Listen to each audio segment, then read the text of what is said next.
I heard what happened to Captain Anderson. Survives 100 battles and then gets taken down by backroom politics. Just watch your back, Commander. Things go bad on this mission, you're next on their chopping block. Saren's out there somewhere, and we're gonna find him. Everyone on this ship's behind you, Commander, 100%. Intercom's open.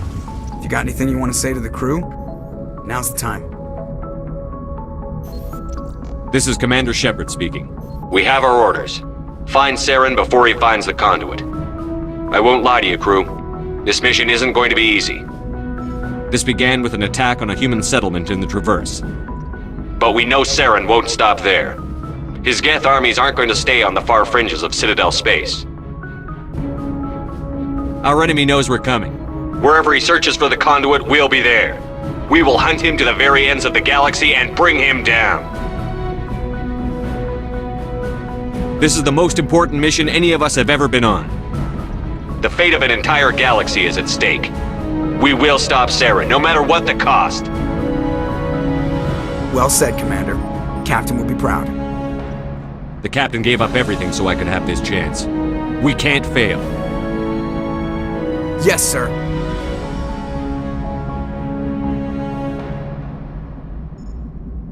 Commander, something you need? How's the Normandy performing? Is she everything they said she'd be? She's the best ship in the fleet, if you've got a pilot who knows how to handle her. Balance isn't what you'd expect. Takes a while to get used to that oversized drive core we got stuffed in the back, and her power can sneak up on you if you're not careful. The Normandy's probably too much ship for your average Alliance pilot, Commander. Lucky for you, I'm anything but average. I like to know my crew. Mind if I ask you a few questions?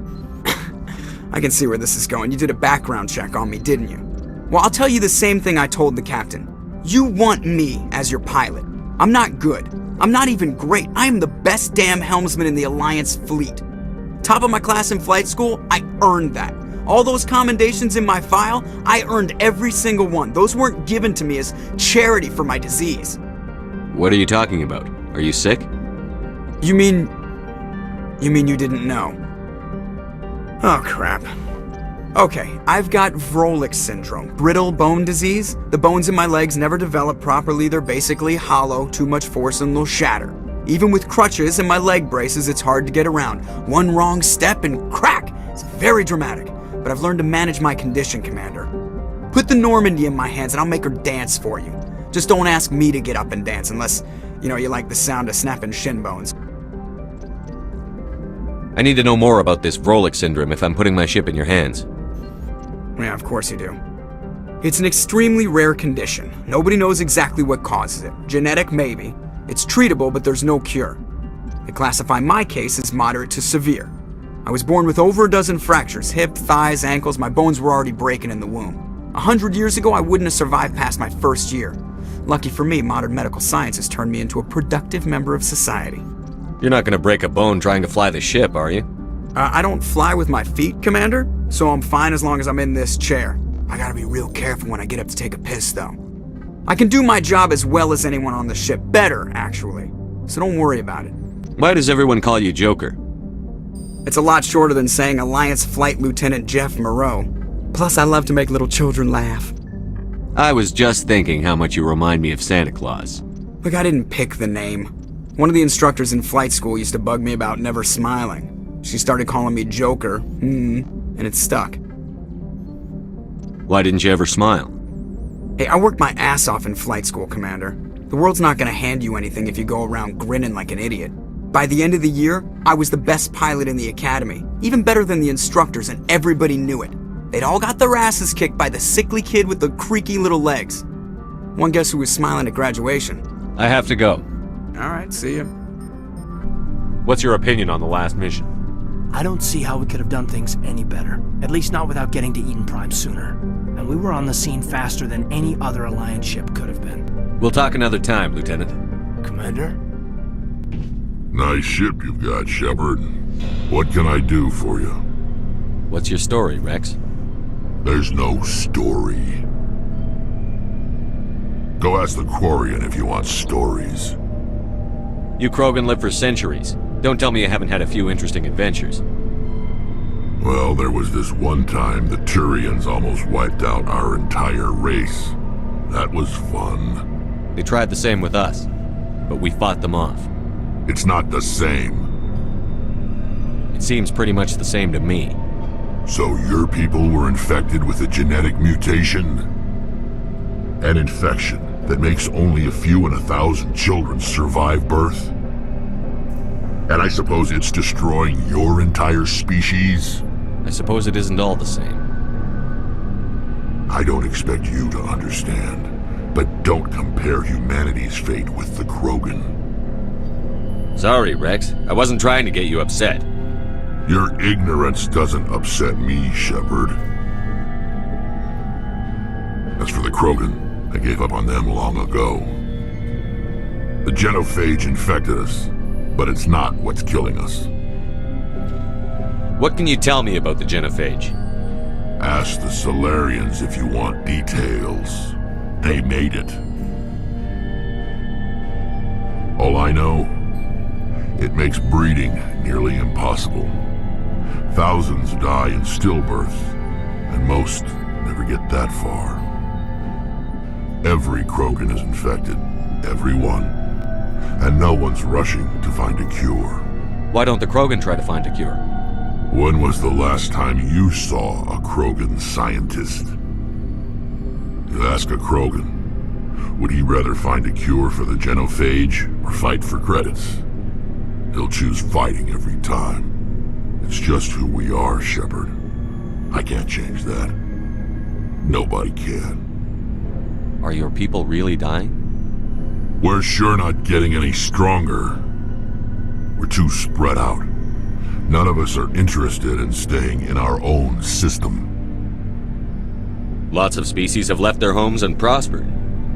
But they go to colonize new worlds. We're not settlers. We're warriors. We want to fight. So we leave. Hire ourselves out. And most of us never go back. So long, Rex. Shepard. What's your opinion on the last mission? Kinda wish you'd got there sooner, Commander. No offense, I appreciate the rescue. I just wish... They died, you lived. That happens in this job. Yes, Commander. Believe me, I understand that. If I had been more alert, we wouldn't have been cut down by an ambush. We never trained to fight synthetics. The Geth haven't gone beyond the Veil in 3 centuries.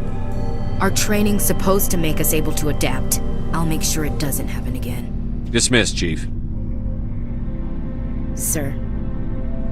Thanks for bringing me on board, Commander. I knew working with a Spectre would be better than life at CSEC. Have you worked with a Spectre before? Well, no, but I know what they're like. Spectres make their own rules. You're free to handle things your way. At CSEC, you're buried by rules. The damn bureaucrats are always on your back. Being a Spectre does have its advantages. Exactly my point. If I'm trying to take down a suspect, it shouldn't matter how I do it, as long as I do it. But CSEC wants it done their way. Protocol and procedure come first. That's why I left. So you just quit because you didn't like the way they do things? There's more to it than that. It didn't start out bad, but as I rose in ranks, I got saddled with more and more red tape. CSEC's handling of Saren was typical. I just couldn't take it anymore. I hate leaving. You did the right thing. Life's too short to sit around waiting for things to happen. Yeah, you're probably right. Either way, I plan to make the most of this. And without CSEC headquarters looking over my shoulder, well, maybe I can get the job done my way for a change. As long as you do your job well, you're free to go about your business as you see fit. Thank you, Commander. Hey, Commander, you know that Quarian, Tally? She's been spending all her time down here asking me about our engines. I'll tell her to leave you alone. What? No, she's amazing. I wish my guys were half as smart as she is. Give her a month on board and she'll know more about our engines than I do. She's got a real knack for technology, that one. I can see why you wanted her to come along. I figured she'd be a real asset to the team. You got an eye for talent, Commander, but I'm guessing that's not why you came down here. I want to know more about the Normandy. She's the best ship I've ever served on, probably the fastest vessel ever designed, and she's the only one using the new Tantalus drive core. What's so special about the Tantalus drive core? Proportionally, it's about twice the size of any other vessel. Not only are we faster, but we can run at FTL speeds longer before we have to discharge the core. Where else have you served, Adams? If you name a class of Alliance ship, I've probably served on it. Everything from dreadnoughts and carriers right down to frigates like the Normandy. My last assignment was on the Tokyo, only a cruiser, but she was a good ship. Couldn't hold a candle to the Normandy, though. Fill me in on the IES stealth systems. How does it work exactly? You can't hide a ship out in space. They emit too much heat and radiation, too easy for sensors to pick them up, unless you find a way to capture those emissions. So our stealth systems trap the energy we give off in storage sinks built into the ship itself. No emissions to give away our location. Eventually the sinks have to be vented. More than a few hours silent running and they overheat. Cook us inside our own hull.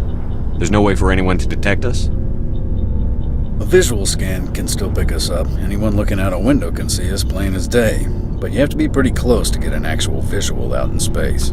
Most vessels rely on scanners. As long as the stealth systems are engaged, they can't see us. Not unless we accelerate to FTL speeds. Why doesn't it work with faster-than-light travel? Cranking up to FTL blue shifts our emissions, pushes them into frequencies too high to capture in the sinks. As soon as we make the jump, it's like setting off a flare. Sensors can pick up our location whenever we enter or exit FTL flight, but for short-range missions, our stealth systems are amazing, and we've got the only one. Carry on, Adams. Aye, Commander. Your ship's amazing, Shepard. I've never seen a drive core like this before. I can't believe you were able to fit it into a ship this small. I'm starting to understand why you humans have been so successful. I had no idea Alliance vessels were so advanced. The Normandy's a prototype. Cutting-edge technology. A month ago, I was patching a makeshift fuel line into a converted tug ship in the flotilla. Now, I'm sitting on board one of the most advanced vessels in Citadel space. I have to thank you again for bringing me along. Traveling on a vessel like this is a dream come true for me. I want to know more about the Geth. I doubt I can tell you anything you don't already know. It's been almost 3 centuries since they drove my people into exile. All I know is the story of their origins. What they were when we created them, and how they turned on us. Interesting. The Geth were originally created to serve as an automated manual labor force. Initially, their intelligence was as limited as any VI. Over time, we made small modifications to their programming to allow them to perform more varied and complex tasks, bringing them closer and closer to true AI status. You had to know it would blow up in your face. The changes were so insignificant, so gradual, that we were able to control them. Or so we thought. But one thing we underestimated was the power of the neural network. A million Geth thinking simultaneously created an inherently unstable matrix. What made them rebel? As we built more and more Geth, their effective intelligence became more sophisticated, more abstract. One day, a Geth began to ask its Quarian overseer questions about the nature of its existence. Am I alive? Why am I here? What is my purpose? As you can imagine, this caused a near panic among my people. What did you do? It was inevitable the newly sentient Geth would rebel against their situation. We knew they would rise up against us, so we acted first. A general order went out across all Quarian-controlled systems to permanently deactivate all Geth. The Geth responded to this order violently. You didn't really think they'd just let you destroy them without a fight, did you?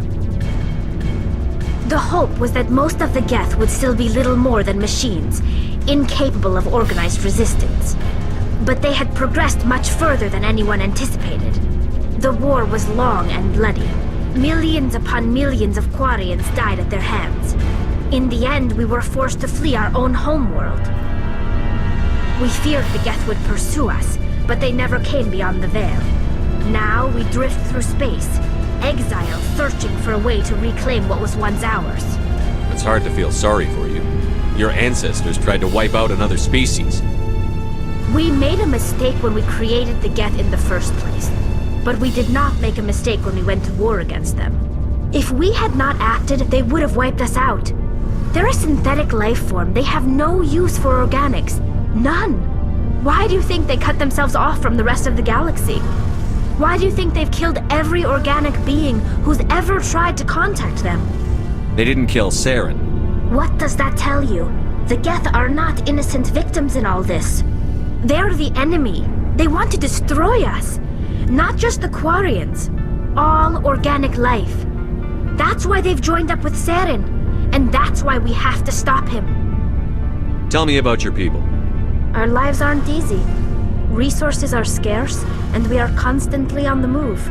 Everything we do must in some way contribute to the continuation of the migrant fleet.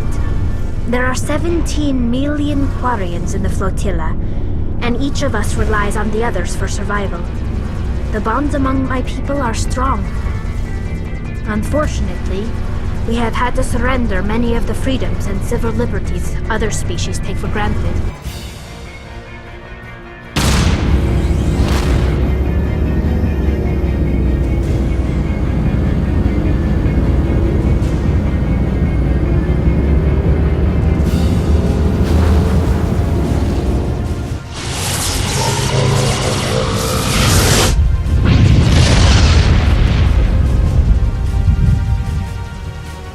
What do you know about the Artemis Tau cluster? Not much. I've never been there myself. A handful of systems with a few small, uncharted worlds, but no real colonies. Might not be easy finding Dr. T'Soni out there. My advice is to look for the world with the Prothean ruins.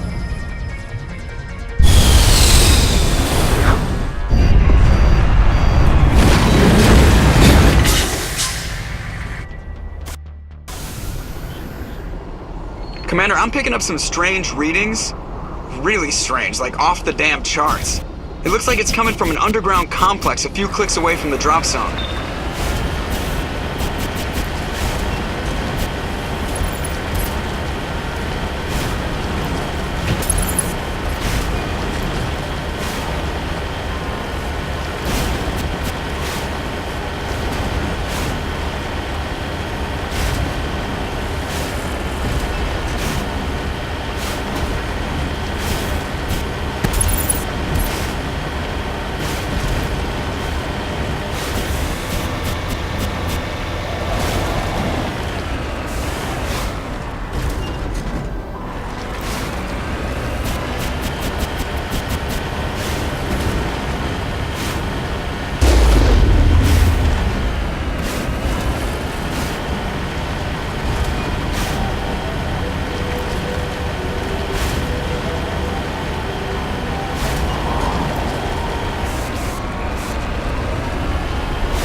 Only a fool punches a Nathak in the mouth. We should sneak around and pull its tail.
50 degrees hotter and I might start to feel uncomfortable. How are you mammals doing, Shepard? Even the Geth wouldn't want to live in this heat.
My people have searched many generations for a world to call home.